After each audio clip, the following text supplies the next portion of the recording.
These are the American people. The U.S. House of Representatives on Friday passed a colossal $3 trillion Democrat-sponsored coronavirus relief bill, doubling the amount of aid already approved by Congress to respond to the crisis, but Senate Republicans say it's dead on arrival. The so-called HEROES Act would extend to all corners of the U.S. economy. It includes $500 billion in aid to struggling state governments, another round of direct payments of up to $6,000 per U.S. household to help stimulate the economy, and hazard pay for healthcare workers and others on the front lines. House Speaker Nancy Pelosi says no expense should be spared to provide relief to the millions of Americans out of work and those fighting the disease.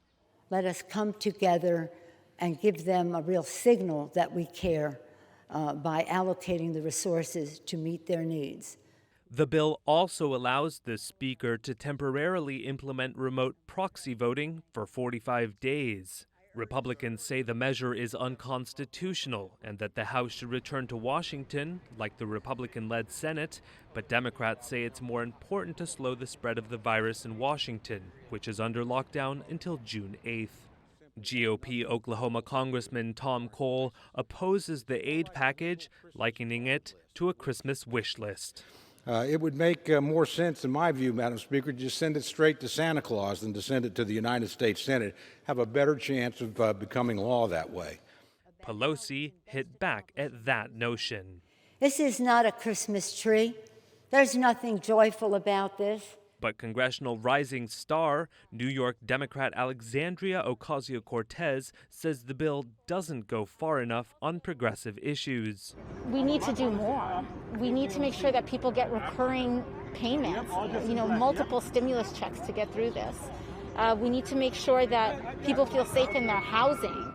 I think we can go further, especially when it comes to health care. We want to get to a place where people feel comfortable going to the doctor and not being afraid of the bill. U.S. President Donald Trump, actively pushing to reopen the U.S. economy, has promised to veto the measure, also being called the Phase 4 stimulus bill. No, not so much Phase 4. No, Phase 4 is going to happen, but it's going to happen in a much better way for the American people. Trump had previously touted Phase 4 as the long-awaited infrastructure bill he campaigned on to create jobs, though he's also said another round of checks to Americans isn't off the table.